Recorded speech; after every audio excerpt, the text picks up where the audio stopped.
Hi friends, ಎಲ್ಲರೂ ಹೇಗಿದ್ದೀರಾ? ತುಂಬ ದಿನವೇ ಆಯಿತು ವ್ಲಾಗ್ ಎಲ್ಲ ಮಾಡಿ. ವ್ಲಾಗ್ ಮಾಡೋಕ್ಕೆ ಹೋಗೇ ಇಲ್ಲ. ಸುಮಾರು ಜನ ಅಂತೂ ವ್ಲಾಗ್ ಹಾಕಿ ಸುಷ್ಮಾ ಅಂತ ಕೇಳ್ತಾಯಿದ್ರಿ. ಬಟ್ ಸ್ವಲ್ಪ ಎಲ್ಲೋ ಬೇಜಾರಾಗಿ ಹೋಗ್ಬಿಟ್ಟಿತ್ತು ನನಗೆ. ಯಾಕೆಂದರೆ ತುಂಬ ವರ್ಷಗಳ ನಂತರ ನಾನು ನಮ್ಮ ತಂದೆ ಊರಿಗೆ ಅಂತ ಹೋಗಿದ್ದು. ಹೋದಾಗ ಒಂದು 3 to 4 ಡೇಸ್ ಅಲ್ಲಿ ಉಳಿದಿತ್ತು. ಅಂದರೆ ಯಾವಾಗಲೂ ಹಿಂಗೆ ಹೋಗಿ ಹಂಗೆ ಬಂದುಬಿಡ್ತಾಯಿದ್ದೆ. ಬಿಟ್ಟರೆ ಒಂದಿನೂ ಉಳಿಯೋದು ಆ ಥರದ್ದೆಲ್ಲ ನಾನು ಇರ್ತಾನೆ ಇರಲಿಲ್ಲ. But first time full family ಅನ್ನೋ ಥರ ಒಂದು 3 to 4 ಡೇಸ್ ಟೈಮ್ ಸ್ಪೆಂಡ್ ಮಾಡಿದ್ದು. ಕಂಪ್ಲೀಟ್ ಎಲ್ಲ ವೀಡಿಯೋಸು ಕೂಡ ಡಿಲೀಟ್ ಆಗೋಯಿತು. ಹಾಗಾಗಿ ಒಂಥರ ಬೇಜಾರಾಗೋಯಿತು. ಅಂದರೆ ಅಪರೂಪಕ್ಕೆ ಹೋಗಿದ್ದು ಮತ್ತು ಎಲ್ಲ ಜೊತೆ ಸೇರಿದ್ದು. ನಮ್ಮ ಇನ್ನೊಬ್ಬರು ಚಿಕ್ಕಮ್ಮ ಮನೆ ಆಗ್ಬೋದು, ನಮ್ಮ ಅಜ್ಜಿ ಮನೆ ಆಗ್ಬೋದು, ಅಥವಾ ನಮ್ಮ ತಂಗಿಯವ್ರ ಮನೆ, ಈ ಥರ ಎಲ್ಲರ ಮನೇಲೂ ಇದ್ದು ಓಡಾಡಿ ಮಾಡಿದಂತಹ ಕಂಪ್ಲೀಟ್ ವೀಡಿಯೋಸ್ ಏನಾಯಿತು ಅದೆಲ್ಲ ಡಿಲೀಟ್ ಆಗೋಗಿತ್ತು. ಹಾಗಾಗಿ ಸ್ವಲ್ಪ ಬೇಜಾರಾಯಿತು. ಒಂದು 4 to 5 ಡೇಸ್ ವ್ಲಾಗ್ ಇದ್ದಿದ್ದೆಲ್ಲ ಹೋಯ್ತಲ್ಲ ಅನ್ನೋ ಒಂದು ಕಾರಣಕ್ಕೆ ಒಂದಷ್ಟು ದಿನ ವ್ಲಾಗ್ ಮಾಡೋಕ್ಕೆ ಹೋಗಿಲ್ಲ. ಆನಂತರ ಪದೇ ಪದೇ ಹೇಳೋ ಹಾಗೆ ಒಂದೊಂದು ಸಾರಿ ಅಪ್ಪನ ಸಿಚುವೇಶನು ಕೂಡ ಬೆಟರ್ ಇರ್ತಾರೆ, ಒಂದು ಸಾರಿ ಹಾಸ್ಪಿಟಲೈಸ್ ಇರ್ತಾರೆ. ಹಾಗಾಗಿ ಅಂಥ ಟೈಮಲ್ಲೂ ಕೂಡ ನನಗೆ ವ್ಲಾಗ್ ಮಾಡೋಕ್ಕಾಗೋದಿಲ್ಲ. ಎಲ್ಲೋ ಒಂದು ಕಡೆ ಸ್ವಲ್ಪ ಮನಸ್ಸಿಗೆ ತುಂಬ ಬೇಜಾರಾಗೋಕ್ಕೂ ಕೂಡ ಶುರುವಾಗಿತ್ತು. ಯಾಕೋ ಗೊತ್ತಿಲ್ಲ, ಒಂದೊಂದು ಸಾರಿ ಅನಿಸುತ್ತೆ ಇದ್ದಕ್ಕಿದ್ದಾಗೆ ತುಂಬ ಒಂಟಿ ಆಗ್ತಾಯಿದ್ದೀನೇನೋ ಎಲ್ಲೋ ಒಂದು ಕಡೆ ಅನ್ನೋ ಥರ ಫೀಲ್ ಆಗುತ್ತೆ. ಅಥವಾ ನಾವು ಯಾರನ್ನು ನಂಬಬೇಕು, ಈಗಿನ ಕಾಲದಲ್ಲಿ ಯಾರನ್ನು ನಂಬಬಾರ್ದು. ಎಲ್ಲರೂ ಒಳ್ಳೆಯವ್ರ ಥರ ಕಾಣಿಸ್ತಾರೆ, ಎಲ್ಲರನ್ನೂ ಒಳ್ಳೆಯವರು ಅಂತ ನಂಬಿಡ್ತೀವಿ ಬೇಗ. ಬಟ್ ಕೆಲವೊಂದು ಟೈಮಲ್ಲಿ ಒಬ್ಬೊಬ್ಬರು ಆಡೋ ಮಾತುಗಳಿರುತ್ತಲ್ಲ, ನಮ್ಮವರು ಅಂತ ಅಂದ್ಕೊಂಡವರೇ ನಮಗೆ ಮಾತಾಡಿದಾಗ ಅದನ್ನು ತಡ್ಕೊಳಕ್ಕಾಗೋದಿಲ್ಲ. ಅಂಥ ಟೈಮಲ್ಲೂ ಬೇಜಾರಾಗಿ ವ್ಲಾಗ್ ಮಾಡೋದಕ್ಕೆ ಇಷ್ಟನೇ ಆಗಿರೋದಿಲ್ಲ. Good morning. ಏನಪ್ಪ ಅಪ್ಪ ಹೇಳ್ತಾ ಇರ್ತಾನೆ, ಬೆಳಗ್ಗೆ ಎದ್ದೋಗಿ ಓದಿ ಮುಗಿಸ್ಬಿಟ್ಟು ಫೈನಲಿ ಮಡಿಕೆ ನೀರು ಚೆನ್ನಾಗಿದೆ ಇವಾಗ. ಅವಾಗೆಲ್ಲ ಗಷ್ಟ ಅನಿಸ್ತಾಯಿತ್ತು. ಮಣ್ಣಿ ಫ್ಲೇವರ್ ಕೊಡ್ತಿತ್ತು. ಈಗ ಏನೂ ಇಲ್ಲ, ಸೂಪರಾಗಿದೆ. ಇವತ್ತು ಬೆಳಗ್ಗೆ ಫ್ರೆಂಡ್ಸ್ ಮಳೆನೂ ಕೂಡ ಬಂದಿದೆ. ಎಷ್ಟೊತ್ತಿಗೆ ಮಳೆ ಬಂದಿರ್ಬೋದು? 6 o'clock. 6. ನಾವು ಫುಲ್ಲು ನಿದ್ದೆಯಲ್ಲಿದ್ದೀನಿ. ನನ್ನ ಮಗನಿಗೆ ಎಚ್ಚರಾಗಿದೆ, ನನ್ನ ಮನೆಯವ್ರಿಗೆ, ನನಗೆ ಯಾರಿಗೂ ಎಚ್ಚರಾಗಿಲ್ಲ. ನನ್ನ ಮಗನಿಗೆ ಎಚ್ಚರಾಗಿ ಬಂದು ವಿಂಡೋಸ್ ಎಲ್ಲ ಕ್ಲೋಸ್ ಮಾಡ್ತಾನೆ ರೂಮಲ್ಲಿ. ನಾವು ಯಾಕೆ ಇವ್ನು ಇಷ್ಟು ಬೇಗ ಎದ್ದು ಬಂದು ರೂಮಲ್ಲಿ ವಿಂಡೋ ಕ್ಲೋಸ್ ಮಾಡ್ತಾನಂತೆ. ಮಳೆ ಬರ್ತಾ ಇದೆ, ಮಳೆ. ನನ್ನ ಕಾಲ ಮೇಲೆ ನಿದ್ದೆ ಆಗಬೇಕು, ಬೆಟ್ಟಾಗೋಯ್ತು ನನ್ನ ಕಾಲೆಲ್ಲ. ನೀನೇನು ರೋಡಲ್ಲಿ ಮಲಗಿದ್ದ, ಮನೇಲಿ ಮಲಗಿದ್ದಪ್ಪ? ವಿಂಡೋ ತಗೊಂಡು ಸ್ಕ್ರೀನ್ ತಗೊಂಡು ಹೋಗಿದ್ದಲ್ಲ. ನನ್ನ ಕಾಲು ಯಾವಾಗಲೂ ಅವ್ನು ಹೇಳೋದು ನೋಡಿದ್ರೆ ಎಲ್ಲೋ ಫ್ರೆಂಡ್ಸ್ ಹೊರಗಡೆ ಮನೆಯಿಂದ ಆಚೆ ಮಲಗಿಸಿದೀವಿ ಅನ್ನೋ ಥರ ಅವ್ನು ಹೇಳ್ತಾ ಇಲ್ಲ. ಯಾವಾಗಲೂ ನನ್ನ ಒಂದು ಕಾಲು ವಿಂಡೋ ಮೇಲೆ ಇರುತ್ತೆ. ಅದಕ್ಕೆ ವಿಂಡೋ ಪಕ್ಕ ಮಲಗಿರ್ತಾರೆ ಅವರು. ಎಲ್ಲನೂ ಓಪನ್ ಮಾಡ್ಕೊಂಡು ಕಿಟಕಿ ಹತ್ರ ಮಲಗಿರ್ತಾರೆ. ಹಾಗಾಗಿ ಫ್ಯಾನ್ ಏನೋ ಬರುತ್ತೆ, ನಮಗೆ ಬರಲ್ಲ. ಅವಳು ಬ್ಲಾಕ್ ಮಾಡಿಬಿಟ್ಟಿರ್ತಾಳೆ ಫ್ಯಾನ್. ಹಾಗಾಗಿ ಅವರಿಗೆ ಮಳೆದು ಸ್ವಲ್ಪ ಟಚ್ ಫೀಲ್ ಆಗಿದೆ. ಹಂಗಾಗಿ ಬಂದು ಇದು ಮಾಡಿದ್ದಾರೆ. ಈಗ ನಾವೇನೇ ಮಾತಾಡಿದ್ರು ನಮ್ಮ ಮನೆ ಅಕ್ಕಪಕ್ಕ ಮತ್ತೆ 2 ಮನೆಗಳ ಕೆಲಸ ಶುರುವಾಗಿದೆ. ಹಾಗಾಗಿ ಬರೀ ಚರಾಪರ ಸೌಂಡೇ ಕೇಳಿಸ್ತಾ ಇರುತ್ತೆ. ಬಟ್ ಏನೂ ಮಾಡೋಕ್ಕಾಗೋದಿಲ್ಲ, ಸರಿಯಾಗಿ ಮಾತಾಡೋಕ್ಕಾಗಲ್ಲ. ಈ ಥರ ಬರೀ ವಾಯ್ಸ್ ಡಬ್ಬಿಂಗ್ ನಾನು ಕೊಟ್ಕೋಬೇಕಾಗುತ್ತೆ. ನಾನು ಅಡುಗೆ ಮನೆಯಲ್ಲಿ ಇವಾಗ ಹೋಗ್ಬಿಟ್ಟು ಒಂದು ಸ್ವಲ್ಪ ಪಾತ್ರೆ ಎಲ್ಲ ತೊಳ್ಬಿಡ್ತೀನಿ. ಬೆಳಗಿನ ಕಸ ಸೋಸಿದೆಲ್ಲ ಆಗಿದೆ. ನನ್ನ ಮಗಳು ಬ್ರೇಕ್ಫಾಸ್ಟ್ ತುರ್ಕೊಮ್ಮ, ಹಚ್ಬೇಡ ತುರಿ, ಸಿಪ್ಪೆ ಹೊಳಿತಾ ಇದ್ದೆ. ಅವರಿಗೆ ಬೀಟ್ರೋಟ್ ಪಲ್ಯ ಮಾಡೋಕ್ಕೆ ಹೇಳ್ಬಿಟ್ಟು ನಾನು ಪಾತ್ರೆ ಇದೆ ಸ್ವಲ್ಪ ತೊಳ್ಕೊಂಡ್ಬಿಟ್ಟು ಆಮೇಲೆ ಚಪಾತಿ ಮಾಡ್ಕೊತೀವಿ ಅಷ್ಟೇ. ನಮ್ಮ ಚಿಂಟು ದಿನಾದ್ರೂ ಒಂದು ಕೆಲಸ ಕೊಡಬೇಕಲ್ಲ. ಈರುಳ್ಳಿ ಎತ್ಕೊಂಡು ಬಂದಿಲ್ಲ, ಈರುಳ್ಳಿ ಸಿಪ್ಪೆ ಆಲ್ರೆಡಿ ಮಕ್ಕಳಿಗೆ 1 ತಿಂಗಳು ರಜೆ ಮುಗ್ದೇ ಹೋಯಿತು. ಎಷ್ಟು ಬೇಗ ಮುಗೀತು ಅಂತಲೇ ಗೊತ್ತಾಗಲಿಲ್ಲ ನನಗಂತೂ. ಬಟ್ ಈಗ ಪ್ರತಿದಿನ ಒಂದೊಂದು ದಿನವೂ ಹೋಗ್ತಾ ಇದ್ದಂಗೆ ಅಯ್ಯೋ ಬೇಗ ಸ್ಕೂಲ್ ಶುರು ಆಗಿಬಿಡುತ್ತಲ್ಲ ಮಕ್ಕಳಿಗೆ. ಆಲ್ರೆಡಿ ಮತ್ತೆ ಸ್ಕೂಲು, ಮತ್ತು ಅದೇ ಒಂದು ಲೈಫ್ ಸ್ಟೈಲ್ ಶುರು ಆಗಿಬಿಡುತ್ತಲ್ಲ ಅಂತ ಅನಿಸ್ತಾ ಇರುತ್ತೆ. ಇವಾಗಂತೂ ನನ್ನ ಮಗಳು 9th ಸ್ಟ್ಯಾಂಡರ್ಡ್ ಇರೋದ್ರಿಂದ ಸ್ವಲ್ಪ ಬೇಗನೆ ಅವ್ರಿಗೆ ಸ್ಕೂಲ್ನ ಶುರು ಮಾಡ್ತಿದ್ದಾರೆ. ಹಾಗಾಗಿ ಅವರಿಗೆ ಬೇಗ ಕ್ಲಾಸ್ ಶುರು ಆಗುತ್ತೆ. ಚಿಂಟುಗೆ ಮಾತ್ರ ಲೇಟ್, ನಾರ್ಮಲ್ ಜೂನ್ 1 ಶುರುವಾಗುವಂಥದ್ದು. ಎಷ್ಟು ಬೇಗ ಮಕ್ಕಳಿಗೆ ಒಂಥರ ಹೆಂಗೆ ಅನಿಸುತ್ತೆ, ರಜಾ ಮುಗೀತು, ಇನ್ನೇನು ಅವ್ರು ನೆಕ್ಸ್ಟ್ ಇಯರ್ 9th ಹೋಗ್ತಾರೆ, ಇನ್ನೊಂದು ವರ್ಷ 10th ಮುಗೀತಪ್ಪ. ದಿನದಿಂದ ದಿನಕ್ಕೆ ನೋಡ್ತಾ ಹೋದರೆ ಎಷ್ಟು ಪುಟ್ಟದಾಗಿದ್ದಂಥ ಮಕ್ಕಳು ಎಷ್ಟು ಬೇಗ ದೊಡ್ಡ ಮಕ್ಕಳಾಗ್ಬಿಟ್ರು ಅಂತ ಅನ್ಸೋಕ್ಕೆ ಶುರುವಾಗುತ್ತೆ. ಬಟ್ ಏನೂ ಮಾಡೋಕ್ಕಾಗಲ್ಲ, ಎಲ್ಲನೂ ಕೂಡ ಲೈಫಲ್ಲಿ ಒಪ್ಕೊತಾ ಇರಬೇಕು. ಬಟ್ ಈಗಲೂ ಪುಟ್ಟ ಮಕ್ಕಳು ನೋಡಿದಾಗೆಲ್ಲ ನಮಗೆ ನಮ್ಮ ಮಕ್ಕಳು ಚಿಕ್ಕವರಿದ್ದಾಗ ಹೇಗಿದ್ದರು ಅನ್ನೋದೇ ನನ್ನ ತಲೆಗೆ ಬರ್ತಾ ಇರುತ್ತೆ. ಹಾಗೆ ಇವತ್ತು ಇಲ್ಲಿ ಫಿಲ್ಟರ್ ಕಾಫಿಗೂ ಕೂಡ ಹಾಕ್ತಾಯಿದ್ದೀನಿ. ಯಾಕಂದರೆ ನಮ್ಮ ಮನೇಲಂತೂ ಇತ್ತೀಚೆಗೆ ದಿನಕ್ಕೆ 1 ಟೈಮ್ ಆದರೂ ಕಾಫಿ ಬೇಕು ಅಂತ ಮಕ್ಕಳಿಗೆ, ಮನೆಯವ್ರಿಗೆ ಎಲ್ಲರಿಗೂ ಅನಿಸ್ತಾ ಇರುತ್ತೆ. ನಮ್ಮ ಮನೇಲಿ ಮಕ್ಕಳೂ ಕೂಡ ಕಾಫಿ ಕುಡಿತಾರೆ, 1 ಟೈಮ್ ಆದರೂ ಕಾಫಿ ಬೇಕು ಅಂತ ಇರ್ತಾರೆ. ಹಾಗಾಗಿ ಇಲ್ಲಿ ಫಿಲ್ಟ್ರಿಗೆ ಕಾಫಿ ಹಾಕ್ತಾಯಿದ್ದೆ. ಆನಂತರ ಮಗಳು ಇಲ್ಲಿ ಪಲ್ಯ ನಾನು ಮಾಡ್ಕೊಳ್ತೀನಮ್ಮ, ನೀವು ಚಪಾತಿ ಹಿಟ್ಟೆಲ್ಲ ಮಿಕ್ಸ್ ಮಾಡ್ಕೊಂಬಿಡಿ ಅಂತ ಹೇಳಿದರು. ಆಲ್ರೆಡಿ ಹೇಳಿದಾಗೆ ರಜೆ ಇರೋದ್ರಿಂದ ಟೈಮಿಂಗ್ಸ್ ಅನ್ನೋದೇ ಇಲ್ಲ ನಮಗೆ. ಯಾಕಂದರೆ ಯಾವಾಗ ಮಲಗ್ತೀವೋ ಯಾವಾಗ ಹೇಳ್ತೀವೋ ಅನ್ನೋದೇ ಗೊತ್ತಿಲ್ಲ. ಕೆಲಸ ಜಾಸ್ತಿ ಇದ್ದಾಗ ನನಗೂ ಕೂಡ ಕೆಲವೊಂದು ಟೈಮಲ್ಲಿ ಮಾಡ್ತದೆಲ್ಲ ನೈಟ್ ಒಂದು 12:30ನೇ ಆಗೋಗ್ಬಿಡುತ್ತೆ ಮಲಗೋವಂಥದ್ದಕ್ಕೆ. ಬೆಳಗ್ಗೆ ಹೊತ್ತು ಸ್ವಲ್ಪ ಕಷ್ಟ ಎದ್ದೇಳೋದು, ಲೇಟಾಗಿ ಎದ್ದೇಳ್ತೀನಿ. ಕೆಲವೊಂದು ದಿನ ಇವಾಗ ಹೆಂಗಾಗ್ತಾಯಿದೆ, ವಾಕಿಂಗ್ ಹೋಗ್ತೀನಿ, ಕೆಲವೊಂದು ದಿನ ವಾಕಿಂಗ್ ಹೋಗಲ್ಲ. ಮಕ್ಕಳಿಗೆ ಸ್ಕೂಲ್ ಇದ್ರೇ ಅನಿಸುತ್ತೆ ನಾನು ಕರೆಕ್ಟಾಗಿ ವಾಕಿಂಗ್ನ ಫಾಲೋ ಅಪ್ ಮಾಡೋದು, ಇಲ್ಲ ಅಂತಂದರೆ ವಾಕಿಂಗ್ ಮಾಡೋಕ್ಕಾಗಲ್ಲ. ಹಾಗೆ ಸುಮಾರು ಜನ ಕೇಳ್ತಾಯಿದ್ರಿ ಡಯೆಟ್ನ ತೋರಿಸಿ ಅಂತ ಸುಷ್ಮಾ ಅಂತ. ನಾನು ಆಲ್ರೆಡಿ ನನ್ನ ಡಯೆಟ್ ಕಂಪ್ಲೀಟ್ ಒಂದು ವ್ಲಾಗೇ ಮಾಡಿಬಿಟ್ಟಿದ್ದೀನಿ, ಏನೆಲ್ಲ ತಿಂತೀನಿ, ಹೇಗಿರ್ತೀನಿ ಅಂತ. ಬಟ್ ಅದನ್ನು ಮಕ್ಳಿಗೆ ಏನಂದರೆ ಸ್ಕೂಲ್ ಶುರು ಆದರೆ ಕರೆಕ್ಟಾಗಿ ಫಾಲೋ ಮಾಡಿರ್ತೀನಿ ನಾನು. ಯಾಕಂದರೆ ಟೈಮ್ ಕರೆಕ್ಟಾಗಿ ತಿಂಡಿ ಮಾಡಿರ್ತೀನಿ, ಟೈಮ್ ಕರೆಕ್ಟಾಗಿ ಅಡುಗೆ ಆಗಿರುತ್ತೆ. ಮತ್ತು ಮಕ್ಕಳು ಸ್ಕೂಲಿಂದ ಬಂದಿದ ತಕ್ಷಣ ಅವ್ರಿಗೆ ಅಂತ ಫ್ರೂಟ್ಸ್ ಏನಾದರೂ ರೆಡಿ ಮಾಡಿರ್ತೀನಿ. ಈ ರೀತಿ ಮಾಡಿದಾಗ ಬ್ಯಾಲೆನ್ಸ್ ಮಾಡ್ತೀನಿ, ಇಲ್ಲ ಅಂದರೆ ಕಷ್ಟ. ಫೈನಲಿ ತಿಂಡಿ ಆಯಿತು. ಚಪಾತಿ, ಪಲ್ಯ, ತುಪ್ಪ, ಸಕ್ಕರೆ ಎಲ್ಲ ಮಕ್ಕಳು ತಿಂದಿದ್ದಾಯಿತು. ಇವತ್ತು ಕಿವಿಗೆ ಓಲೆ ಇಟ್ಟಿಲ್ಲ, ಯಾಕಂದರೆ ನಾಳೆ ಒಂದು ಹೊರಗಡೆ ಹೋಗಬೇಕು. ಹಾಗಾಗಿ ಓಲೆ ಚೇಂಜ್ ಮಾಡಬೇಕು. ನಾನು ಆಲ್ಮೋಸ್ಟ್ ಒಂದು ವೀಕ್ ಅಲ್ಲ 10 ಡೇಸೇ ಆಯ್ತಾ ಬಂತು ಯೂಟ್ಯೂಬ್ಗೆ ಯಾವುದೇ ರೀತಿಯಾದಂತಹ ವ್ಲಾಗ್ಸ್ಗಳನ್ನ ಅಪ್ಲೋಡ್ ಮಾಡಿಲ್ಲ. ಎಲ್ಲೋ ಒಂದು ಕಡೆ ಸ್ವಲ್ಪ ಬೇಜಾರಲ್ಲಿದ್ದೆ. ಏಕೆಂದರೆ ಸುಮಾರು ನನ್ನ ಮದುವೆ ಆಗಿ 16 ವರ್ಷ ಏನಾಯ್ತಾ ಬಂತು. ಈ 16 ವರ್ಷದಲ್ಲಿ ಒಂದು ಸರಿನೂ ನಮ್ಮ ತಂದೆ ಊರಿಗೆ ಅಂತ ಹೇಳಿ ನಾನು ಹೋಗಿದ್ದೇ ಇಲ್ಲ. ಸುಮ್ಮನೆ ಹಿಂಗೆ ಹೋಗೋದು, ಹಿಂಗೆ ಬರೋದು, ಹೋಗೋದು ಬರೋದು ಅಂತ ಇತ್ತು ಹೊರತು ಹೋಗಿ ಅಲ್ಲೇ ಉಳಿಯೋದು ಮತ್ತು ನಮ್ಮ ಫ್ಯಾಮಿಲಿ ಮನೆಗೆಲ್ಲ ಓಡಾಡೋದು ಅಂತೆಲ್ಲ ಯಾವುದೂ ಮಾಡಿರಲಿಲ್ಲ. 16 ವರ್ಷ ಆದಮೇಲೆ ಲೈಫಲ್ಲೇ ಫಸ್ಟ್ ಟೈಮ್ ನಾನು ನಮ್ಮ ತಂದೆ ಊರಿಗೆ ಹೋಗಿ ಒಂದು 3 ಡೇಸ್ ಅಲ್ಲಿ ಇದ್ದಿದ್ದಂಥದ್ದು. ಜೊತೆಗೆ ಈ ವರ್ಷ ಏನು ನಮ್ಮ ಅಪ್ಪನ ಜೊತೆ ನಾವು ದೇವಸ್ಥಾನಕ್ಕೆ ಹೋದ್ವಿ. ಅಂದರೆ ಪ್ರತಿ ವರ್ಷ ಮನೆ ದೇವ್ರಿಗೆ ಹೋಗ್ತಾನೆ ಇರ್ತೀವಿ, ಬಟ್ ಈ ವರ್ಷ ಸ್ವಲ್ಪ ಸ್ಪೆಷಲಾಗೇ ಇತ್ತು. ಯಾಕಂದರೆ ಅವರ ತಂಗಿ ಎಲ್ಲ ಬಂದಿದ್ದರು, ನನ್ನ ತಂಗಿನೂ ಬಂದಿದ್ದರು. ಅಂದರೆ ನಮ್ಮ ಚಿಕ್ಕಮ್ಮ ಅವ್ರ ಮಗಳು ಬಂದಿದ್ದರು, ನಮ್ಮ ಅಪ್ಪನ ತಂಗಿ, ಅವ್ರ ಮೊಮ್ಮಗ ಎಲ್ಲ ಬಂದಿದ್ವಿ. ಎಲ್ಲರೂ ಹೋಗಿದ್ವಿ. ಬಟ್ ಒಂದೇ ಒಂದು ಸಣ್ಣ ಮಿಸ್ಟೇಕಿಂದ ಆಲ್ಮೋಸ್ಟ್ ಒಂದು 3 to 4 ಡೇಸ್ ಏನು ವ್ಲಾಗ್ ಮಾಡಿದ್ದೆ, ಅಂದರೆ ವೀಡಿಯೋಸ್ ಮಾಡಿದ್ದೆ, ಅದು ಕಂಪ್ಲೀಟ್ ಡಿಲೀಟ್ ಆಗೋಗಿದೆ. ಹಾಗಾಗಿ ಎಲ್ಲೋ ಒಂದು ಕಡೆ ಸ್ವಲ್ಪ ಬೇಜಾರಾಗಕ್ಕೆ ಶುರು ಆಯಿತು. ನನ್ನ ವಾಯ್ಸ್ ಜೊತೆ ಸ್ವಲ್ಪ ಹೊರಗಡೆದು ಕಿರಿ ಸೌಂಡು ಕೂಡ ಕೇಳಿಸ್ಬೋದು ನಿಮಗೆ.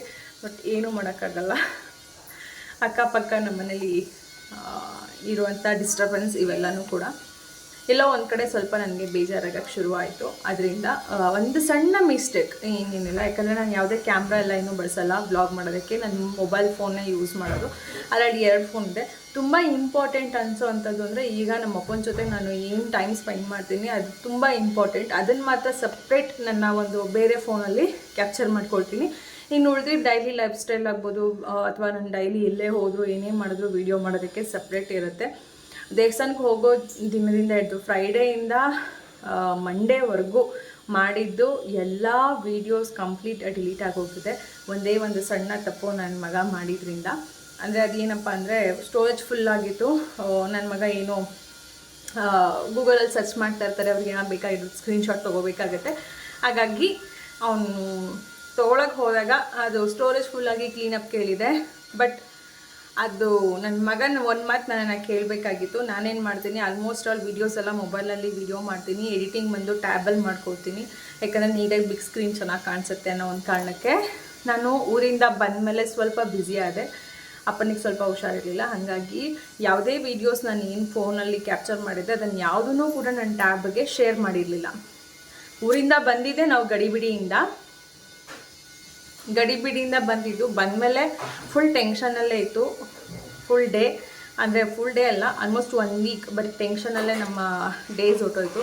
ಈ ಮಧ್ಯದಲ್ಲಿ ನನಗೆ ಮೊಬೈಲ್ ಫೋನಲ್ಲಿರುವಂಥ ಯಾವುದೇ ವೀಡಿಯೋಸ್ನ ನಾನು ಟ್ಯಾಬಿಗೆ ಶೇರ್ ಮಾಡ್ಕೊಳ್ಳೋಕ್ಕಾಗಿರಲಿಲ್ಲ. ಹಾಗಾಗಿ ಮೊಬೈಲಲ್ಲೇ ಇತ್ತು ಎಲ್ಲ ವೀಡಿಯೋಸು ಕೂಡ. ಏನಾಯಿತು, ಅದು ಕ್ಲೀನಪ್ ಕೇಳಿದೆ, ಸ್ಟೋರೇಜ್ ಫುಲ್ಲಾಗಿದೆ ಅಂತ ಹೇಳಿ ನನ್ನ ಮಗ ಕ್ಲೀನಪ್ ಕೊಟ್ಟಿದ್ದಾನೆ. ಕಂಪ್ಲೀಟ್ ಮಾಡಿದ್ದ ಎಲ್ಲ ವೀಡಿಯೋಸು ಕೂಡ ಕಂಪ್ಲೀಟ್ ಡಿಲೀಟ್ ಆಗೋಗಿದೆ. ಫಸ್ಟ್ ಟೈಮ್ ಲೈಫಲ್ಲಿ 16 ವರ್ಷದ ನಂತರ ತಂದೆ ಊರಿಗೆ ಹೋಗಿ ನಮ್ಮ ಇನ್ನೊಬ್ಬರು ಚಿಕ್ಕಪ್ಪ ಚಿಕ್ಕಮ್ಮ ಮನೆಗೆ ಹೋಗಿದ್ದು, ಮತ್ತು ನಮ್ಮ ಮನೆಗೆ ಯಾವಾಗಲೂ ಬರ್ತಾರಲ್ಲ ನಮ್ಮ ಚಿಕ್ಕಮ್ಮ ಅವ್ರ ಮನೇಲಿ ಇದ್ದಿದ್ದು, ಜೊತೆಗೆ ನಮ್ಮ ಅಜ್ಜಿ ಮನೆಗೆ ಹೋಗಿದ್ದು. ಆನಂತರ ನಮ್ಮ ತಂಗಿ ಮನೆ ಅಂದರೆ ನಮ್ಮ ಚಿಕ್ಕಮ್ಮ ಅವರ ಮಗಳು ಮನೆ, ಅವ್ರ ಮದುವೆಗೆ ಹೋದ್ಮೇಲೆ ನಾನು ಒಂದ್ಸರಿನೂ ಅವ್ರ ಮನೆಗೆ ಹೋಗಿರಲಿಲ್ಲ. ಅವ್ರ ಮನೆಗೆ ಹೋಗಿ ಪಾಪ ಅವರ ಒಂದು ಅತ್ತೆ ಆಗ್ಬೋದು, ಅವ್ರ ಮನೆ ಆಗ್ಬೋದು, ಅಡುಗೆ ಊಟ ಮಾಡಿದ್ದು ಎಲ್ಲ ತುಂಬ ಚೆನ್ನಾಗಿತ್ತು. ಎಲ್ಲ ಕ್ಲಿಪ್ಪಿಂಗ್ಸು ಕೂಡ ಜಸ್ಟ್ ಒಂದು ಮಿಸ್ಟೇಕಿಂದ ಡಿಲೀಟ್ ಆಗೋಯಿತು. ಹಾಗಾಗಿ ಬೇಜಾರಾಯಿತು. ಯಾವುದೇ ವ್ಲಾಗ್ಸು ಮಾಡೋಕ್ಕೆ ಹೋಗಿರಲಿಲ್ಲ. ಸಣ್ಣ ಪುಟ್ಟ ಒಂದೊಂದು ಫೋಟೋಸ್ ಇದೆ ಅಷ್ಟೇ, ಬಿಟ್ಟರೆ ನನ್ನ ಹತ್ರ ಇನ್ನೇನು ವೀಡಿಯೋಸ್ ಇಲ್ಲ. ಜೊತೆಗೆ ಇನ್ಸ್ಟಾಗ್ರಾಮಲ್ಲಿ ನಾನು ಶುಕ್ರವಾರ ಹೋಗಿದ್ದಿದ್ದು, ಲಾಸ್ಟ್ ಶುಕ್ರವಾರ ಸಂಡೇ ನಾನು ಇನ್ಸ್ಟಾಗ್ರಾಮ್ಗೆ ಒಂದು ಶಾರ್ಟ್ಸ್ನ ಒಂದು ರೀಲ್ನ ಶೇರ್ ಮಾಡ್ಕೊಂಡಿದ್ದೆ. ಅದು ಒಂದು ರೀಲ್ ಇದೆ ಅನ್ನೋದು ಬಿಟ್ಟರೆ ಬೇರೆ ಯಾವುದೇ ಒಂದು 4 days ವೀಡಿಯೋಸ್, ಒಂದೇ ಒಂದು ಸಣ್ಣ ವೀಡಿಯೋಸು ಕೂಡ ಇಲ್ಲ. ನಾನು ಗೂಗಲ್ ಸ್ಟೋರೇಜಲ್ಲಾದರೂ ಇರುತ್ತೆ, ಹೋಗಿ ಅಲ್ಲಾದರೂ ನಾನು ನೋಡೋಣ ಅಂತ ಹೇಳಿ ಗೂಗಲ್ ಸ್ಟೋರೇಜಲ್ಲೂ ಚೆಕ್ ಮಾಡಿದೆ. ಬಟ್ ಎಲ್ಲ ಆ್ಯಪ್ಗಳಿಂದನೂ ಕಂಪ್ಲೀಟ್ ಕ್ಲೀನಪ್ ಡಿಲೀಟ್ ಆಗೋಗಿದೆ. ಹಾಗಾಗಿ ಸ್ವಲ್ಪ ಬೇಜಾರಾಯಿತು. ಅದ್ರ ಜೊತೆಗೆ ಸಣ್ಣ ಪುಟ್ಟ ಅಪ್ಪಂದು ಒಂದೆರಡು ವೀಡಿಯೋಸ್ ಇತ್ತು, ಅದು ಇನ್ನೊಂದು ಫೋನಲ್ಲಿ ಮಾಡ್ಕೊಳ್ತೀನಿ. ತುಂಬ ಇಂಪಾರ್ಟೆಂಟ್ ಇರೋವಂಥದ್ದನ್ನೆಲ್ಲ ನಾನು ಬೇರೆ ಫೋನಲ್ಲಿ, ಅಪ್ಪನ ಜೊತೆ ಇರೋವಂಥದ್ದನ್ನ ಬೇರೆ ಫೋನಲ್ಲಿ ಕ್ಯಾಪ್ಚರ್ ಮಾಡ್ತೀನಿ. ಅದೊಂದೆರಡು ವೀಡಿಯೋ ಬಿಟ್ಟರೆ ನನ್ನ ಹತ್ರ ಇನ್ಯಾವ ವೀಡಿಯೋಸು ಇಲ್ಲ. ಅದಕ್ಕೆಲ್ಲೋ ಸ್ವಲ್ಪ ಬೇಜಾರಾಗಿಬಿಟ್ಟು ಮೂಡ್ ಅಪ್ ಆ್ಯಂಡ್ ಡೌನ್ ಅನ್ನೋ ಥರ ಆಗಿತ್ತು. ಎಂಥ ಒಳ್ಳೆ ದಿನಗಳು, ಎಷ್ಟು ಚೆನ್ನಾಗಿತ್ತು ಎಲ್ಲ ಡೇಸು ಕೂಡ, ಎಷ್ಟು ಚೆನ್ನಾಗಿ ಕ್ಯಾಪ್ಚರ್ ಮಾಡಿದ್ದೆ, ಹೇಗೆ ದಿನ ಕಳೆದ್ವಿ. ನಿಜವಾಗ್ಲೂ ತುಂಬ ಸಖತ್ತಾಗಿತ್ತು. ನಾವು ಊರಲ್ಲಿ ಕಳೆದಿದ್ದ ಒಂದು 4 days ಏನಿತ್ತು ಅದು ಅಷ್ಟು ಸಖತ್ತಾಯಿತು. ದೇವಸ್ಥಾನನೂ ಒಂದ್ಸರಿ ಪೂಜೆ ಎಲ್ಲ ಮಾಡ್ಕೊಂಡಿದ್ದು ಕೂಡ ಅದು ಅದ್ಭುತವಾಗಿ ಸೂಪರಾಗಿತ್ತು. ಎಲ್ಲ ಫ್ಯಾಮಿಲಿ ಹೋಗಿದ್ದು, ಎಲ್ಲ ಕಂಪ್ಲೀಟ್ ಮಿಸ್ ಹೋಗಯ್ಯ. ಹಾಗಾಗಿ ಸ್ವಲ್ಪ ಬೇಜಾರಾಯಿತು. ಆದಷ್ಟು ಎಷ್ಟಿದೆ ಅಷ್ಟು ಕ್ಲಿಪ್ಪಿಂಗ್ಸ್ನ ಆ್ಯಡ್ ಮಾಡಿರ್ತೀನಿ. ಸಣ್ಣ ಪುಟ್ಟ ಫೋಟೋಸ್ಗಳಿದ್ದಾವೆ, ಅದು ಬಿಟ್ಟರೆ ಬರೀ ಯಾವುದೂ ಇಲ್ಲ. ಆ ಫೋಟೋಸ್ನ ಶೇರ್ ಮಾಡ್ಕೊಳ್ತೀನಿ ಅಷ್ಟೇ ಫ್ರೆಂಡ್ಸ್. ಇನ್ನೇನೂ ಇಲ್ಲ ನನ್ನ ಹತ್ರ, ಎಲ್ಲ ಡಿಲೀಟ್ ಆಗಿಬಿಟ್ಟು ಅಳು ಬರಬೇಕು ಅಷ್ಟೇ ನನಗೆ. ಇವಾಗ ಕಣ್ಣಲ್ಲಿ ನೀರು ಹಾಕ್ಬೇಕು ನಾನು, ಹಿಂಗೆ ಅಷ್ಟು ಬೇಜಾರಾಗ್ತಾಯಿದೆ ನನಗೆ. ಮಧ್ಯಾಹ್ನ ಅಡುಗೆಗೆ ಸೊಪ್ಪು ಕಾಳು ಪಲ್ಯ ಮಾಡಿ ಬಸ್ಸಾರು ಮಾಡಿದ್ದೆ. ತುಂಬ ದಿನ ಆಗೋಗ್ಬಿಟ್ಟಿತ್ತು ಬಸ್ಸಾರು ತಿಂದು, ಹಾಗಾಗಿ ಒಂಥರ ಬಸ್ಸಾರು ತಿನ್ನಬೇಕು ಅನ್ನೋ ಫೀಲ್ ಆಗ್ತಾಯಿತ್ತು. ಬೆಳಗ್ಗೆ ಚಪಾತಿ ಬೀಟ್ರೋಟ್ ಪಲ್ಯ ಮಾಡಿ ಮಧ್ಯಾಹ್ನ ಇದು ಬಸ್ಸಾರು ಮಾಡಿದಂಥದ್ದು. ಆಲ್ರೆಡಿ ಹೇಳ್ದಂಗೆ ಅಪ್ಪ ಜೊತೆ ನಾನು ಏನು ವ್ಲಾಗ್ ಮಾಡಿದ್ದೆ ಅಥವಾ ಫ್ಯಾಮಿಲಿ ವ್ಲಾಗ್ ಏನು ಮಾಡಿದ್ದೆ ಅದೆಲ್ಲ ಡಿಲೀಟ್ ಆಗಿ ಹೋಗಿದ್ದರಿಂದ ಎಲ್ಲೋ ಒಂದು ಕಡೆ ಸ್ವಲ್ಪ ಬೇಜಾರಾಗಿಬಿಟ್ಟಿತ್ತು. ಬಟ್ ಅಪ್ಪನ ಜೊತೆ ಇದ್ದಿದ್ದಂಥ ಒಂದು 2 ವೀಡಿಯೋ ಅಷ್ಟೇ ನನ್ನ ಮೊಬೈಲಲ್ಲಿ ಇದ್ದಿದ್ದು. ಯಾಕಂದರೆ ನನ್ನ ಹತ್ರ 2 ಫೋನ್ ಇದೆ. ಅಪ್ಪಂದೆಲ್ಲ ಸಪ್ರೇಟ್ ಒಂದು ಫೋನಲ್ಲಿ ನಾನು ರೆಕಾರ್ಡ್ ಮಾಡ್ಕೊಳ್ತಾ ಇರ್ತೀನಿ. ಅದು ಒಂದೇ ಒಂದು ಮಾತ್ರ ನನಗೆ ಉಳಿದಿರೋದು, ಬಿಟ್ಟರೆ ಇನ್ನೆಲ್ಲ ಕಂಪ್ಲೀಟ್ ಡಿಲೀಟ್ ಆಗಿಬಿಡುತ್ತೆ. ಅಂದರೆ ನಾವು ಒಂದು 2 ಕಾರ್ ಮಾಡ್ಕೊಂಡು ಆ ಥರ ಹೋಗಿದ್ದು. ಒಂದು ಕಾರಲ್ಲಿ ಅಮ್ಮ ಅಣ್ಣನ ಫ್ಯಾಮಿಲಿ, ಇನ್ನೊಂದು ಕಾರಲ್ಲಿ ಬರೀ ವೈಟ್ ಶರ್ಟ್ ಕಾಣಿಸ್ತಾ ಇತ್ತು ಅಷ್ಟೇ, ನಮ್ಮ ಅಪ್ಪ ಏನೂ ಕಾಣಿಸ್ತಾ ಇಲ್ಲ. ಬರ್ತೀಯಪ್ಪ ಕೆಳಗಡೆ, ಬರ್ತೀಯಪ್ಪ? ನಾವಂತೂ ಎಲ್ಲ ದೇವಸ್ಥಾನಕ್ಕೆ ಬಂದರೆ ಎಲ್ಲರೂ ಹೆಂಗೆಂಗೋ ಕಾಣಿಸ್ತಾ ಇರ್ತಾರೆ, ನಾವು ಹೆಂಗೆಂಗೋ ಕಾಣಿಸ್ತಾ ಇರ್ತೀವಿ. ಅರ್ಧ ಅದೇ ಹೇಳ್ತಾ ಇರೋದು. ಅಣ್ಣ ತಮ್ಮದಿರು ಇಬ್ರು ಮಧ್ಯದಲ್ಲಿ ಕುತ್ಕೊಳ್ತಾರೆ. ಅಮ್ಮ ಇದೇ ಫಸ್ಟ್ ಫೋಟೋ ಅನ್ಕೊಂತೀನಿ ಅಣ್ಣ ತಮ್ಮದಿದ್ದು. ಯಾಕಪ್ಪ? ಅಮ್ಮ ನೋಡು ಹೆಂಗೈತೆ ಅಣ್ಣ ತಮ್ಮ, ಆ ಕಡೆ ಇಬ್ರು ವಾರವಾರ್ಗಿತ್ತೀರು. ಇದೇ ಫಸ್ಟ್ ಟೈಮ್ ಲೈಫಲ್ಲಿ ನೀವು ಕೂತಿರೋದು ಹಿಂಗೆ. ಯಾವತ್ತು ಅದ್ರಲ್ಲಿ ಏನ್ ಗೊತ್ತಾ, ಇಬ್ರು ಅಣ್ಣ ತಮ್ಮ ಬುಂಡೆಗಳೇ ಇರೋದು ಇವತ್ತು. ನೋಡ್ತಾಗ ನಾವಿಬ್ರು ನೋಡಿ, ಇಬ್ರು ಅವರಿಬ್ರು ಮುಂದೆ, ನಾವಿಬ್ರು ಹಿಂದೆ ಕರೆಕ್ಟ್ ಆಗಿ ಕೂತಿದೀವಿ. ನೋಡು ಸೂಪರ್ ಕಡ್ಲೆ ತಾಯಿ ಅಲ್ವಾ ಅಮ್ಮ? ನೋಡು ನೋಡು ಅದೇ ಹಿಂಗೆ ಅದ ಕರೆಕ್ಟಾಗಿ ಇಬ್ರು ನಮ್ಮನೆ ಹಾಕೊಂಡಿದ್ದೀರಾ, ಇವ್ರಿಬ್ರು ಏನು ಹಾಕಿಲ್ಲ. ನಮ್ಗೆ ಅಂತೂ ನಮ್ಮ ಅಪ್ಪನ ಆಸೆ ಈಡೇರ್ತು ಅಲ್ವೇನಪ್ಪ? ದೇವಸ್ಥಾನದ್ದು ಮುಗೀತಲ್ಲಪ್ಪ. ಏನ ಫೋಟೋ ನಿಂತ್ಕೋತಿಯಪ್ಪ? ಸರಿಯಪ್ಪ ಆಯ್ತು, ನಿಂತ್ಕಪ್ಪ ಅಲ್ಲೇ. ಆಯ್ತು ಬಾರಪ್ಪ ಅಲ್ಲೇ ಹೊಡಿತು. ಮುಂದಿನ ವರ್ಷಕ್ಕೆ ಅಲ್ವಪ್ಪ? 2 ವರ್ಷ ತುಂಬಿಸಿದ್ಯಾ, ಮುಂದಿನ ವರ್ಷಕ್ಕೆ ನೋಡೋಣ.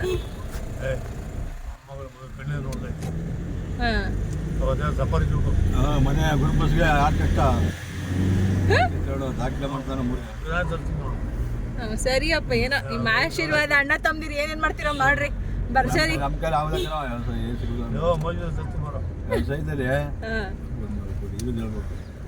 ಏನೇನು ಮಾಡ್ತೀರಾ ಅಣ್ಣ ತಮ್ಮದಿರು ನೋಡ್ತೀವಿ ನಾವು ಮಕ್ಕಳು ಕುತ್ಕೊಂಡು ನೋಡೋ ಕೆಲಸ ನಮ್ಮದು ಏನಿಲ್ಲ ನಮ್ಗೆ ಒಂಚೂರು ಪ್ರತಿಭಾ 10 ಗಂಟೆಗೆ 8 ಗಂಟೆಗೆ ಊಟ ಕೊಟ್ಟರೆ ಸಾಕು ನೆಮ್ಮದಿ ಹೋಗ್ಬಿಟ್ಟು ಯಾವುದೋ ಒಂದು ಮಾತಾಡೋದು ಎಲ್ಲ ಮಾಡ್ತೀನಿ ನೀವು ಮಾಡಿ ನಾವೇ ಮಾಡಿ. ಇಷ್ಟೇ ಫ್ರೆಂಡ್ಸ್, ನಾನು ಅಪ್ಪನ ಜೊತೆ ಇದ್ದಿದ್ದಂಥದ್ದು ಅಥವಾ ಏನು ವೀಡಿಯೋ ಫ್ಯಾಮಿಲಿದು ಮಾಡಿದ್ದೆ ಇಷ್ಟೇ ಇರೋದು. ವೀಡಿಯೋಸ್ ಅಂತೂ ಎಲ್ಲ ಡಿಲೀಟ್. ಫೋಟೋಸ್ ಅಂತೂ 1-2-3 ಫೋಟೋಸ್ ಅಂತ ಇದ್ವು. ಅಂದರೆ ನಮ್ಮ ಅಜ್ಜಿಗೂ ಹುಷಾರಿರಲಿಲ್ಲ, ಅಲ್ಲೂ ಹೋಗಿದ್ವಿ. ನಮ್ಮ ತಂಗಿ ಮನೆಗೆ ಹೋಗಿದ್ದು ಅವ್ರ ಫ್ಯಾಮಿಲಿ ಫೋಟೋಸು. ಇಷ್ಟೇ ಬಿಟ್ಟರೆ ಇನ್ನೇನೂ ಇಲ್ಲ. ಅದೆಲ್ಲ ಒಂದು ಕಡೆ ಸ್ವಲ್ಪ ಬೇಜಾರಾಗಿಬಿಟ್ಟಿತ್ತು ಅಷ್ಟೇ.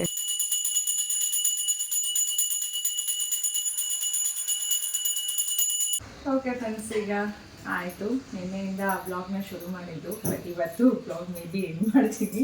ಸರಿ, ಆ ವ್ಲಾಗೇ ಮಾಡೋಕ್ಕಾಗಲ್ಲ. ಏನೋ ಒಂದು ಕೆಲಸ ಮಾಡ್ತಿರ್ತೀನಿ, ನೀಟಾಗಿ ಒಂದು ಫೋನ್ ಬರುತ್ತೆ, ಆಮೇಲೆ ಅಲ್ಲಿ ಇಲ್ಲಿ ಓಡಾಟ ಆಗುತ್ತೆ. ಬರೀ ಇದೇ ಆಗ್ತಾ ಇದೆ. ಇವತ್ತು ನಾವು ಹೊರಟಿದ್ದೀವಿ ಹಾಸನ್ಗೆ, ಹಾಗಾಗಿ ಕಂಟಿನ್ಯೂ ಮಾಡ್ತಾಯಿದ್ದೀನಿ.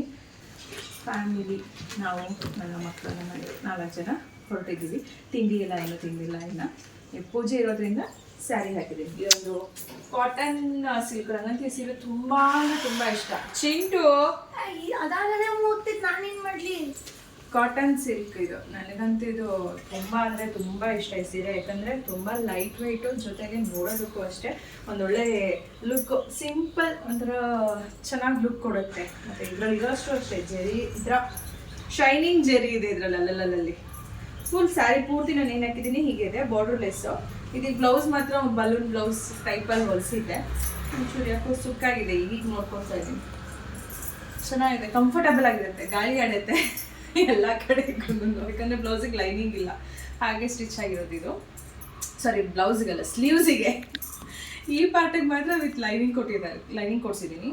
ಇದಕ್ಕೆ ಬಲೂನ್ ಟೈಪ್ ಇರೋದ್ರಿಂದ ಸ್ಲೀವ್ಸಿಗೆ ಮಾತ್ರ ಲೈನಿಂಗ್ ಕೊಟ್ಟಿಲ್ಲ ಅವರು. ಹಾಗಾಗಿ ಸಮ್ಮರಲ್ಲಿ ಏನಾದರೂ ಈ ಥರ ಫಂಕ್ಷನ್ ವೇರ್ ಹೋಗಬೇಕು ಅಥವಾ ಫಂಕ್ಷನ್ ಹೋಗಬೇಕು ಅಥವಾ ಟ್ರಾವೆಲಿಂಗಲ್ಲಿ ಏನಾದರೂ ಸ್ಯಾರಿ ಹಾಕಬೇಕು ಅಂದರೆ ನನಗೆ ಅನ್ಸೋದು ಈ ಥರ ಸ್ಯಾರೀಸು ಬೆಸ್ಟ್. ಲೈಟ್ ವೆಯ್ಟು, ಜೊತೆಗೆ ನೋಡೋದು ಕೂಡ ಹೊಸ ಲುಕ್ಕಾಗೂ ಕೊಡುತ್ತೆ. ಬ್ಲೌಸು ಅಷ್ಟೇ ಈ ಥರ ಹೊಲಿಸ್ಕೊಂಡ್ಬಿಟ್ರೆ ಸಮ್ಮರಲ್ಲಿ ಚೆನ್ನಾಗಿ ಗಾಳಿ ಆಗುತ್ತೆ, ಶೇಕೆ ಹಿಂಸೆ ಅಂತ ಅನ್ಸೋದೇ ಇಲ್ಲ. ನಾನು ಈ ರೀತಿಯಾಗಿ ರೆಡಿ ಆಗಿದ್ದೀನಿ. ಹಾಗೆ ನಮ್ಮ ಮಕ್ಕಳು ಇಬ್ಬರು, ಒಬ್ಬರು ಇಲ್ಲಿ ಕೂತಿದ್ದಾರೆ, ಇನ್ನೊಬ್ಬರು ಹೀಗೆ ರೆಡಿಯಾಗಿದ್ದಾರೆ. ಇಬ್ಬರು ಫೈನಲಿ ರೆಡಿ ಇದ್ದಾರೆ. ಈಗ ಟೈಮ್ ಬಂದು 8:45.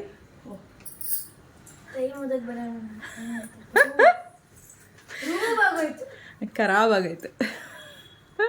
ಈಗ ಹೊರಟಿದ್ದೀವಿ, ತಿಂಡಿ ಹೋಗ್ತಾ ಒಂದೇ ಹೋಟ್ಲಲ್ಲೇ ತಿನ್ಕೊಂಡು ಹೋಗೋಣ ಅಂತ.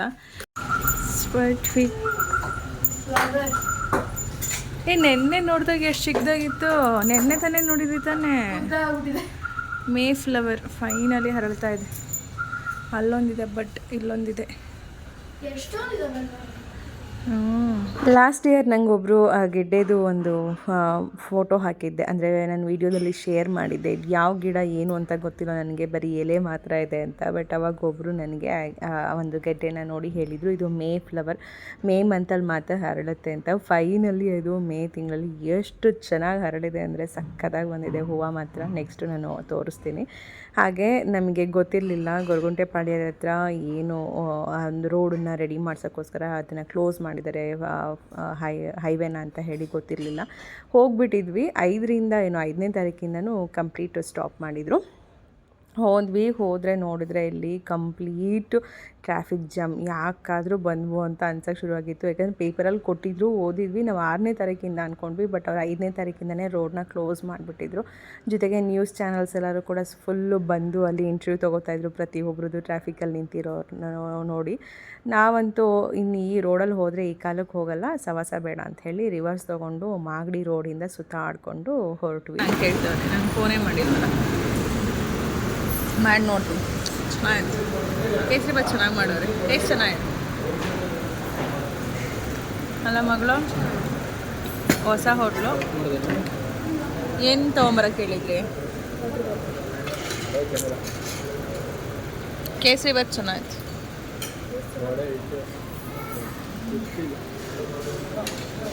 ಮೊದಲೇ ಮಾಡಿಟ್ಟಿರೋದು ಅದಕ್ಕೆ.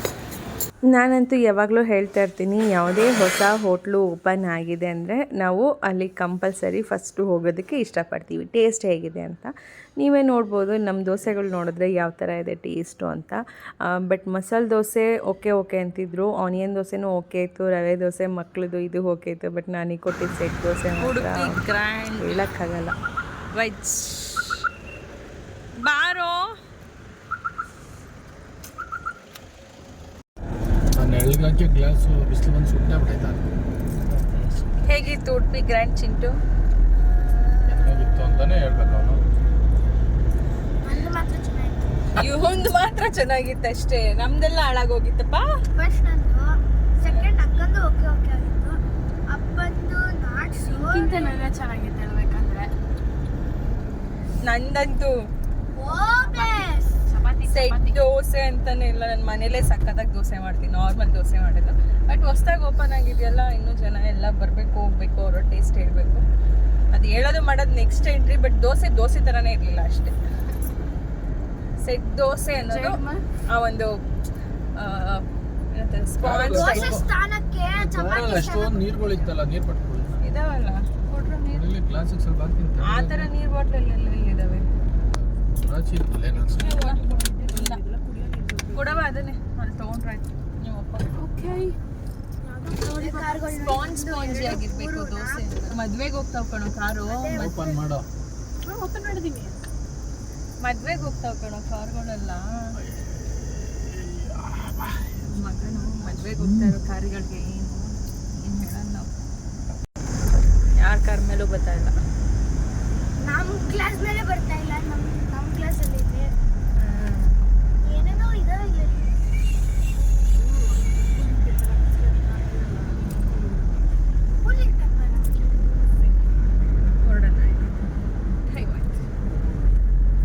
ಮನೆ ಅಂತೂ ಬೇಗನೆ ಬಿಟ್ವಿ, ಆದರೆ ಸುತ್ತಾಡಿ ಬಳಸಿ ನಾವು ಬರೋಷ್ಟರಲ್ಲಿ ಮಧ್ಯಾಹ್ನ 1:30-2 ಗಂಟೆನೇ ಆಗೋಗಿತ್ತು.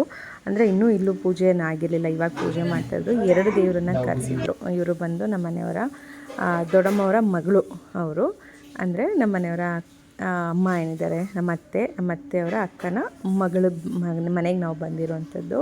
ರೂಮಲ್ಲಿ ಹೆಣ್ಣು ದೇವರನ್ನ ಇಟ್ಟಿದ್ರು. ಆ ದೇವರಿಗೆ ನಾನ್ ವೆಜ್ ಎಲ್ಲ ಏನೂ ಮಾಡಬಾರ್ದಂತೆ, ಬರೀ ವೆಜ್ ಅಂತೆ. ಹಾಗಾಗಿ ಇವತ್ತು ನಾನ್ ವೆಜ್ ಊಟ ಇದ್ದಿದ್ದರಿಂದ ಈ ದೇವರಿಗೆ ನಾನ್ ವೆಜ್ ಎಡೆ ಇಡೋದು. ಹಾಗಾಗಿ 2 ದೇವರು ಒಟ್ಟಿಗೆ ಇಡೋದು ಬೇಡ ಅಂತ ಹೇಳಿ ಒಂದು ದೇವರನ್ನ ರೂಮಲ್ಲಿ ಇಟ್ಟಿದ್ರು, ಇನ್ನೊಂದು ದೇವರನ್ನ ಈ ರೀತಿ ಹಾಲಲ್ಲಿಟ್ಟು ಪೂಜೆ ಮಾಡ್ತಾಯಿದ್ರು. ಇವಾಗ ಎಡೆ ಇಡೋದಕ್ಕೆ ಅಂತ ಹೇಳಿ ರಂಗೋಲಿ ಎಲ್ಲ ಬಿಟ್ಟು ಮಾಡಿದ್ರು. ಫಸ್ಟ್ ಟೈಮ್ ನಾನು ಈ ಥರ ಎಲ್ಲ ನೋಡ್ತಾ ಇರೋದು ಫ್ರೆಂಡ್ಸ್. ನಮಗೆಲ್ಲ ಇವೆಲ್ಲ ಗೊತ್ತಿಲ್ಲ, ಈ ಥರ ಎಲ್ಲ ದೇವ್ರು ಕರೆಸೋದು, ಪೂಜೆ ಮಾಡೋದು ಇದೆಲ್ಲ ಯಾವುದೂ ನಮಗೆ ಗೊತ್ತಿಲ್ಲ. ಜಸ್ಟ್ ಮನೇಲಿ ಸತ್ಯನಾರಾಯಣ ಪೂಜೆ ಅಥವಾ ಏನು ಲಕ್ಷ್ಮೀ ಪೂಜೆ ಈ ಥರದ್ದೆಲ್ಲ ಮಾಡ್ತೀವಿ, ಅಷ್ಟು ಮಾತ್ರ ಗೊತ್ತು. ಬಿಟ್ಟರೆ ಇದೆಲ್ಲ ನಾನು ಹೊಸ್ದಾಗಿ ಇವಾಗ ನೋಡಿದ್ದು. ನಂತರ ಪೂಜೆ ಎಲ್ಲ ಆಯಿತು. ಆದಮೇಲೆ ಇನ್ನೇನು ಎಲ್ಲರೂ ಊಟಕ್ಕೆ ಕೂತಿದ್ರು. ನೆಕ್ಸ್ಟ್ ನಾವು ಊಟಕ್ಕೆ ಹೋಗ್ಬೇಕಿತ್ತು. ಅಷ್ಟರಲ್ಲಿ ನಮ್ಮ ಮುದ್ದು ಮಗ ಎದ್ದಿದ್ದ. ನನಗಂತೂ ನಮ್ಮ ಚಿಂಟು ನೋಡ್ದಂಗೆ ಅನಿಸ್ತಾಯಿತ್ತು. ನಾನು ನೋಡ್ತಾ ಇದ್ದರೆ ನಿಮ್ಗೆಲ್ಲರಿಗೂ ನೆನಪಿದೆಯಾ, 2 ವರ್ಷದ್ದು ಮೊದಲು ನಾನು ಇವ್ರ ಮದುವೆಗೆ ಬಂದಿದ್ದು ವೀಡಿಯೋ ಹಾಕಿದ್ದೆ. ಹಾಗೆ ಕಳೆದ ವರ್ಷ ಇವ್ರದ್ದು ಸೀಮಂತದ್ದು ವೀಡಿಯೋ ಹಾಕಿದ್ದೆ. ಈ ವರ್ಷ ಅವ್ರ ಕೈಯಲ್ಲಿ ಮಗುನೇ ಇದೆ. ಅವ್ನು ಫೋಟೋ ತೆಗೆಯೋಣ, ಒಂದು ವೀಡಿಯೋ ಮಾಡೋಣ ಅಂದರೆ ಏನು ಮಾಡಿದ್ರು ವೀಡಿಯೋಗೆ ಫೋಟೋಗೆ ಫೇಸೇ ತಿರುಗಿಸ್ತಾ ಇರಲಿಲ್ಲ. ಹಾಗೆ ಹಿಂಗೋ ಮಾಡಿ ತೆಗಿಯೋಣ ಅಂತ ಟ್ರೈ ಮಾಡಿದ್ವಿ, ಆಗಲೇ ಇಲ್ಲ. ಆಮೇಲೆ ಸರಿ ಬಿಡ ಪಾಪ ಮಕ್ಕಳಿಗೆಲ್ಲ ಹಿಂಸೆ ಕೊಡೋದು ಬೇಡ ಅಂದ್ಬಿಟ್ಟು ಸುಮ್ಮನಾದ್ವಿ. ಈಗ ಒಂದು ಊಟ ಎಲ್ಲ ಆಯಿತು. ಆದಮೇಲೆ ಹೊರಡೋಣ ಅಂತ ಹೇಳಿ ಇವಾಗ ಎಲ್ಲರೂ ಹೊರಗೆ ಬಂದಿರೋ ಟೈಮಲ್ಲಿ ಒಂದು ಫ್ಯಾಮಿಲಿ ಫೋಟೋ ಅಂತ ತೊಗೊಳ್ತಾ ಇದ್ದೀವಿ. ಇದು ಫ್ಯಾಮಿಲಿ ಬಂದು ನಮ್ಮ ಮನೆಯವರ ದೊಡ್ಡಮ್ಮವರ ಫ್ಯಾಮಿಲಿ ಅನ್ಬೋದು, ದೊಡ್ಡಮ್ಮವ್ರ ಮಕ್ಕಳು ಫ್ಯಾಮಿಲಿ ಅಂತ ಹೇಳ್ಬೋದು. ಕಂಪ್ಲೀಟ್ ಎಲ್ಲರೂ ಈ ಥರ ನಿಂತು ಒಂದು ಫೋಟೋಸ್ನ ಇಲ್ಲ ಬೈ ಬಿಡು.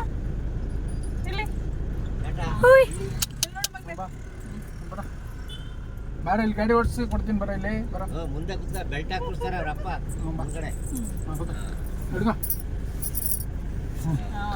ಅಷ್ಟೇ ಗಾರ್ ಓಡಿಸ್ತಾರೆ. ಬಾಯ್ ಮಾಡಪ್ಪ, ಕಾಣಿಸ್ತೈತಲ್ಲ.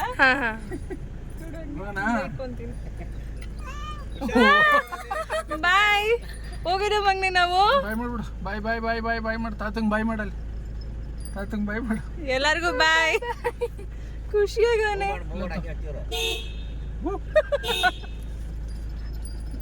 ಖುಷಿಯಾಗವನೆ ರೀ.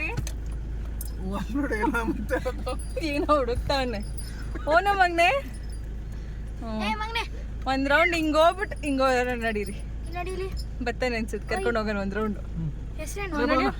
ಬಾಯ್ ಒಂದು ರೌಂಡ್ ಹೋಗ್ಬಿಟ್ಟು ಬರ್ಸಿ ಹಂಗಾದ್ರೆ ಅಷ್ಟೇ. ಬಾಯ್ ಮಾಡ್ಬಿಡು ಮಗನೆ. ಇಲ್ಲಿ ಮಾವಂಗ್ ಬಾಯ್ ಮಾಡು. ಬಾಯ್ ಮಾಡು ಮಾವಂಗೆ. ಏನಿಲ್ಲ. ಹ್ಞೂ ಏನಾಯ್ತು? ಹೋಯ್ತಾ ಇಲ್ಲ ಮುಂದಕ್ಕೆ ಅಂತ ಅವನು.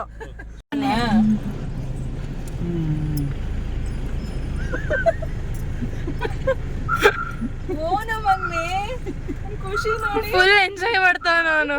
ಅವನಂತೂ ಫುಲ್ ಖುಷಿ ಆಗವನೆ. ಸ್ಟೇರಿಂಗ್ ಬಿಡ್ಸಿದ್ನಲ್ಲ ಅಂತ. ಓನ ಮಗ್ನೆ ಸ್ಟೇರಿಂಗ್ ಹಿಡ್ಕೊಳಕ್ ಬಿಡಿ. ಬರಲ್ಲ. ಅವ್ನು ವಾಪಸ್ ಕಿತ್ಕೊಂಡ್ಬಿಟ್ರಲ್ಲ ಅಂತ ಆಯ್ತವನೆ. ಅಲ್ಲಿ ನೋಡಿ ಈ ಥರ ಮಕ್ಳು ಇದ್ಬಿಟ್ರೆ ಟೈಮ್ ಹೋಗೋದೇ ಗೊತ್ತಾಗೋದಿಲ್ಲ ಅಂತ ಹೇಳ್ಬೋದು. ಕೆಲವೊಂದು ಮಕ್ಳಂತೂ ಅಪ್ಪ ಅಮ್ಮನ ಬಿಟ್ಟರೆ ಬೇರೆ ಯಾರ ಹತ್ರನೂ ಬರೋದಿಲ್ಲ, ಏನು ಅಳಕ್ಕೆ ಶುರು ಮಾಡ್ತಾರೆ. ಆ ಥರದಲ್ಲಿ ನಮ್ಮ ಚೈತು ಆ ಥರ ಮಾಡಿದ್ದು ಜಾಸ್ತಿ. ಬಟ್ ಚಿಂಟು ಹಾಗಲ್ಲ, ಸೇಮ್ ನಮ್ಮ ಪಾಪು ಇವಾಗ ಹೇಗೆ ಎಲ್ಲರ ಹತ್ರ ಬರ್ತಾಯಿದ್ದಾನೆ ಅದೇ ಥರನೇ ನಮ್ಮ ಚಿಂಟುನು ಎಲ್ಲರ ಹತ್ರನೂ ಹೋಗ್ತಾ ಇದ್ದ. ಒಂದು ಸ್ವಲ್ಪ ಹೊತ್ತು ಕಾರಲ್ಲಿ ಕೂತು ಆಟ ಆಡಿಸ್ಕೊಂಡು ನಂತರ ಬಾಯ್ ಮಾಡಿ ಎಲ್ಲರಿಗೂ ಕೂಡ ಇಲ್ಲಿಂದ ಹೊರಟ್ವಿ. ಯಾಕಂದರೆ ನಮ್ಮ ಫ್ರೆಂಡ್ ಮನೆಗೆ ಬರಬೇಕಾಗಿತ್ತು. ಯಾವಾಗಲೂ ಹಾಸನಿಗೆ ಬಂದರೆ ಮಿಸ್ ಮಾಡದೆ ಬರಲೇಬೇಕು ಅಂತ ಹೇಳ್ತಾನೆ ಇರ್ತಾರೆ. ಹಾಗಾಗಿ ಇವರಿಟ್ಟಿರೋ ನಮ್ಮ ಮೇಲಿಟ್ಟಿರೋ ಅಷ್ಟೊಂದು ಪ್ರೀತಿಗೆ ನಾನು ಕೂಡ ಬರ್ತಾಯಿರ್ತೀನಿ. ಒಂಥರ ಹೆಂಗೆ ಅಂತಂದರೆ ಸಂಬಂಧಕ್ಕಿಂತ ಫ್ರೆಂಡ್ಶಿಪ್ ಅನ್ನೋದೇನಿರುತ್ತೆ ಅದಕ್ಕೆ ಬೆಲೆ ಗೌರವ ಜಾಸ್ತಿ ಕೊಡ್ತೀನಿ ನಾನು. ಯಾಕಂದರೆ ಅವರು ನಮ್ಮ ಮೇಲೆ ಇಡೋವಂಥ ಪ್ರೀತಿ ಏನಿರುತ್ತೆ ಅದು ಎಲ್ಲೋ ಫ್ಯಾಮಿಲಿಗಿಂತ ನನಗೆ ಜಾಸ್ತಿ ಈ ಥರ ಫ್ರೆಂಡ್ಸ್ಗಳಿಂದನೇ ಸಿಕ್ಕಿರೋದು. ನಾನು ಬರ್ತಾಯಿದ್ದೀನಿ ಅಂತ ಹೇಳಿ ಫೋನ್ ಮಾಡಿದ್ದಕ್ಕೆ ಅವರು ನಾವು ಮನೆಗೆ ಬರೋಷ್ಟರಲ್ಲಿ ನಮಗೋಸ್ಕರ ಅಂತ ಬಿರಿಯಾನಿ, ಜಾಬ್ಸು, ಕಬಾಬು, ಆಮೇಲೆ ಫ್ರೈ, ಮೊಟ್ಟೆ ಎಲ್ಲ ಹಾಕಿ ಫ್ರೈ, ಈ ಥರದ್ದೆಲ್ಲ ವೆರೈಟಿ ಅಡುಗೆ ಮಾಡಿ ಇಟ್ಕೊಂಡಿದ್ರು. ನೀವು ಬರೋವರೆಗೂ ನಾನು ಊಟನೂ ಮಾಡಲ್ಲ, ನೀವು ಬಂದ್ರೇ ಊಟ ಮಾಡೋದು, ಜೊತೇಲಿ ಊಟ ಮಾಡೋಣ ಬನ್ನಿ ಅಂತಲೂ ಕೂಡ ಕರೀತಾಯಿದ್ರು. ಒಂಥರ ಹೇಗೆ ಅನಿಸುತ್ತೆ ಅಂದರೆ ಒಂಥರ ಖುಷಿ ಆಗುತ್ತೆ ನನಗೆ. ನಮಗೋಸ್ಕರ ಫ್ಯಾಮಿಲೀಲಿ ಎಷ್ಟು ಜನ ಇದ್ದಾರೋ ಗೊತ್ತಿಲ್ಲ, ಬಟ್ ಫ್ರೆಂಡ್ಸ್ ಅಂತೂ ತುಂಬ ಜನ ಸಿಕ್ಕಿದ್ದಾರೆ, ತುಂಬ ಜನ ಇದ್ದಾರೆ. ಅದೇ ನನಗೆ ದೇವ್ರು ಕೊಟ್ಟಿರೋಂಥ ಭಾಗ್ಯ ಅಂತ ಹೇಳೋಕ್ಕೆ ಇಷ್ಟಪಡ್ತೀನಿ. ಊಟ ಎಲ್ಲನೂ ಕೂಡ ನಂದಿನಿ ಅವರೇ ತುಂಬ ಅದ್ಭುತವಾಗಿತ್ತು, ಚೆನ್ನಾಗಿ ಊಟ ಇತ್ತು, ಚೆನ್ನಾಗಿ ತಿಂತೀನಿ ಅಂತ. ಮಳೆ ಆಮೇಲೆ ಮತ್ತೆ ಮಳೆ. ಹೆಂಗೋ ಮಳೆ ಬರ್ತಾ ಇದೆ, ತಂಪಾಗಿ ತಣ್ಣಗಿರುತ್ತೆ.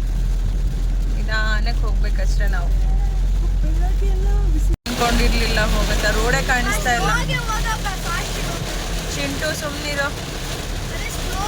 ಹಾಸನಿಂದ ಹೊರಡೋ ಟೈಮಲ್ಲಂತೂ ಮಳೆ ಯಾವ ಲೆವೆಲಿಗೆ ಶುರುವಾಯಿತು ಅಂದರೆ ರೋಡೇ ಕಾಣಿಸಲ್ಲ, ಆ ಲೆವೆಲಿಗೆ ಮಳೆ ಬಂತು. ಅಂದರೆ ನಾವು ಹೊರಟಾಗ ಅಷ್ಟಿರಲಿಲ್ಲ, ಮಧ್ಯ ರೋಡಿಂದ ಹೆವಿ ಆಗಿದ್ದು.